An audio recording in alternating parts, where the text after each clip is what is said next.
Alright guys, today I'm going to be talking about something a little more fun for Marvel Strike Force, and this is how I want to see them add new characters to the game. Now I'm not talking about farmability, because we already know how they're generally going to do that. It looks like every month we're going to have a character that's going to be in a raid, and we farm them out from there, and then we're going to have one character that's in Blitz, and then they'll go through that little system, go down a little trickle down, become farmable eventually. But what I more want to talk about is how they design characters, and I hope they design characters in the future, and they are doing it how I want them to. So I want to talk about that style of designing characters and how I hope they keep doing what they're doing. So when you're creating a new character for a game, there are a lot of things you could look at, and there are two sort of ways you could add new characters to the game. There's the bad way, which Future Fight does, where they're like, let's just improve a character we already have, like X-23, let's just give her more healing than Wolverine. Now, I know X-23 has their own strengths, but in a lot of ways, X-23 is somewhat better than Wolverine in Future Fight.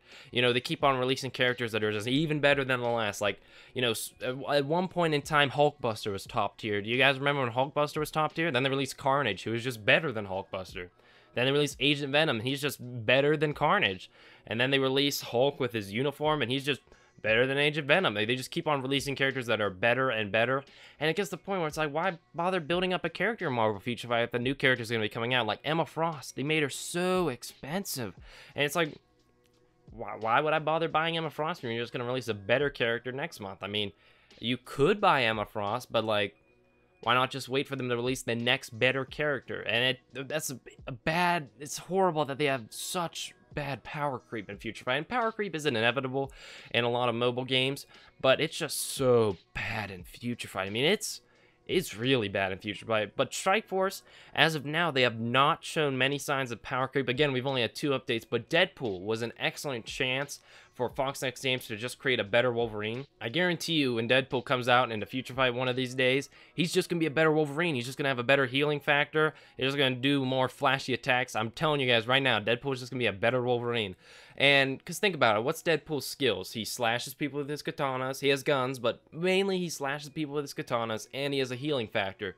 Who else slashes people and has a healing factor? Wolverine.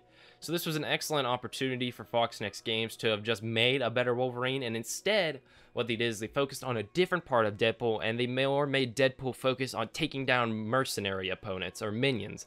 And I think that's really awesome that they took Deadpool in a different direction. They said, like, let's make him unique, let's give him his own niche in the game, and that's how I want characters to be released. I want them to all fill niches in the game. It gives you a reason to build up the characters. You know, now Deadpool won't just sit around waiting for, in the bottom of my pool of characters. Now I'm going to come across a minion node in an alliance raid, and I'll dig Deadpool out of there because I'll know that he'll be an excellent help for that node. It's just an all-around great system. It gives you more reasons to build up new characters because you say, oh, well, that character might be really useful if I happen to run into, like, a node with a lot of minions in it. Instead of me just being like, I mean, I guess I could build up Deadpool, but he's kind of like Wolverine. Why bother building him up? But no, they made him interesting. He has his own part to play in the game, and it encourages you to build him up. So today I'm coming to you guys with a list of characters I would like to see in the game eventually, and some unique things that get added to their kit to give them their own little place in the game. So first off, what I'd like to see is with the Ghost Rider characters like Robbie Reyes, base Ghost Rider, I'd like if when they kill someone, they banish them, so there's no way they can revive. So this would give them an interesting, like, little role in the game where they're more strong against hand, because hand revive all the time. And this would be like, oh, I'm going against a hand node, I might want to bring the Ghost Riders in, so that way they can't get revived. I think that'd be an interesting role for them to play, and it kind of works with their character. Next up, I'd like to see Heimdall, and I think it'd be cool if he could transport an ally off of the board for a turn. So let's say you had to charge up a skill as an ally, you could just teleport them off the board, and they'd hide off the board for a round, and then they'd come back at the start of the next round, and then they have the ability charged up. Like, wouldn't that be kind of cool? I think that'd be an interesting role for Heimdall to play instead of him just being another guy with a sword. For fiery characters like Hellstorm or Satana, I'd like to see them burn immune / fire damage immune, whatever you guys want to do. But say you're going, we don't really have many fire characters in the game right now, but eventually, if like we had Red Hulk and like Ghost Riders and stuff like that, you'd be going into a node with them there, and you'd say, well, let's bring in Hellstorm and Satana because then they can't be hit by them. So it would give an interesting, like, rock, paper, scissors mechanic to the game, and I think that would give them a nice little role in the game. So we have shock in this game with Thor and his AoE. He has a chance to shock people. I'd like if Electro could focus on shocking people too, have an AoE shock, also give him a little role to play in the game, but he could also be shock immune himself. So if you're going against someone like Thor, it might not be a bad idea to bring Electro along. Now, if you're looking at Spider-Man in the game, He's sort of single target damage. He has some strong single target damage and stuns that really only focus on one guy. So maybe with Silk, we could look at an AoE blind, similar to Hawkeye, like she could throw web onto all their eyes, and Miles Morales could sort of be like an in-between character, where he has a stun, but then he also has webbing, so he works with shocks and he works with web, so he's like a CC master. But instead, Miles Morales would also deal less damage because he's having so much CC. Karnak, if you guys know about Karnak, he can find like anybody's weakness, so maybe he could break armor on opponents. I think that'd be really cool, lower their defense. Red Hulk could be similar to Hulk, but more he focuses on dealing burn damage, so someone for Satana and Hellstorm to be immune to.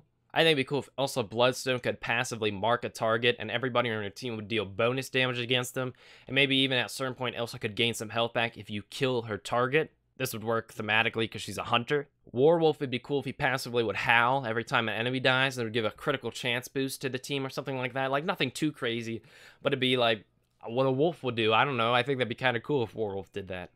Abomination would focus more on being a tank, but he damages enemies not by him attacking them, but when they attack them, they hurt themselves. I'd like if Iron Fist had a passive bonus against hand minions. It'd give Iron Fist a bigger role in the game. Right now, he doesn't really provide any use. He's just kind of there. He's like a worse version of a lot of characters, but I think it'd be cool if he's the one that's supposed to take down the hand, so I think it'd be cool if he dealt bonus damage against hand minions. Speaking of some changes to some characters we already have, I'd like Punisher dealt bonus damage against villains.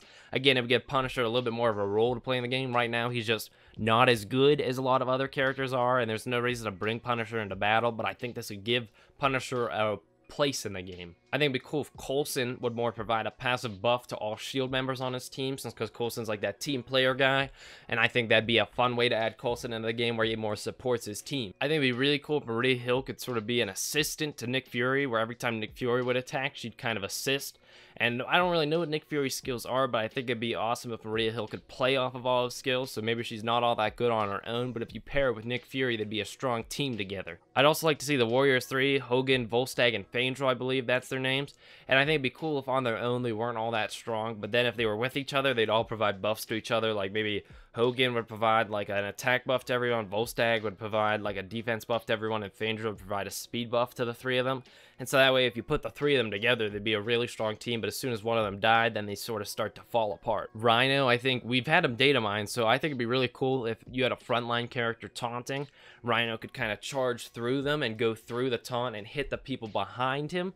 So I think that'd be like an interesting way to put Rhino into the game and incorporate his charging. So at the end of the day, I think this would be a fun way to add more diversity to Strike Force. They've been doing it with Deadpool, so I'm glad. And hopefully they keep it up with these other characters. I think my Ghost Rider idea is really good, so I hope they do take that. But I think it encourages you to build on more characters. It keeps the game fresh. It keeps the meta interesting. And like, let's say, you know, there's a fire mission like full of fire damaging enemies. Well, then you bring in Satana or Hellstorm, but then later on you're fighting a ninja team, so you bring in Ghost Rider. And then like later on you're fighting a hand team, so then you use Iron Fist. I just think there's so many interesting things they could do with the game if they keep this stuff up. So just throwing out some more ideas for you guys. Let me know what you think down below. What was your favorite idea? What's your personal favorite idea that you have? And I'll talk to you guys later. Signing off, guys.